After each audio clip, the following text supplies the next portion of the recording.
what was the exact specific trigger to put for you the first word on the script that you wanted to write about?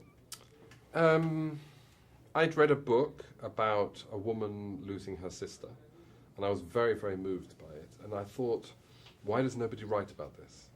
Why does nobody, engage with this as a subject matter? It doesn't need to be traumatic and distressing.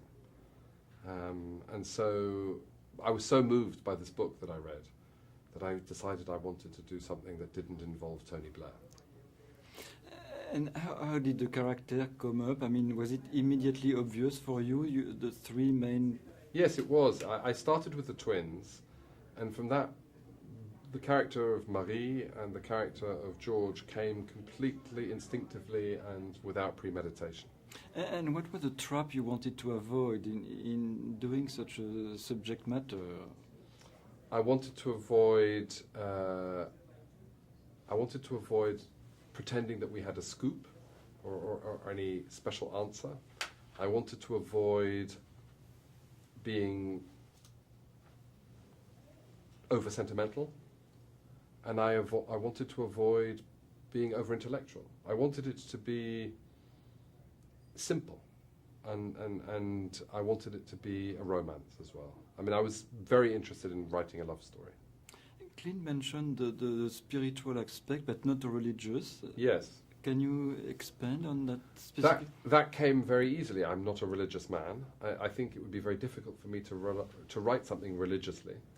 But having said that, I think I'm maybe a spiritual man. If spirituality is, if you define it by being a sense of openness to anything. And I hope I'm not closed-minded, and I hope the film is open and allows everybody in to make their own, it gives them the freedom of making their own decisions. Can you talk about the journey, specific journey of George and Marie and the twin? Can you, in your own words, of course? Well, these are three people who, at the end of the film, they will know one another forever. And I wanted to tell the story of how Marcus, a young twin who lost his brother, and how Marie, a journalist from France who had a near-death experience, and how George, a reluctant psychic from San Francisco, how these three people from very different backgrounds could somehow find their way to meet one another and then spend the rest of their lives connected.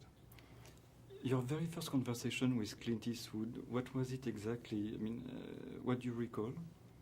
The first conversation I had with Clint Eastwood was on set, and we were discussing how a very famous actress from another country had rung him up saying that she wanted to play the part of Marie. And that would have involved changing the nationality. And I live in Vienna and I speak German. So it would have made sense for me to write the part in German and make her maybe Viennese or German, and this other very famous actress comes from a different country in Europe. And both Clint and I, our first conversation was about how much we agreed that Marie could only be French.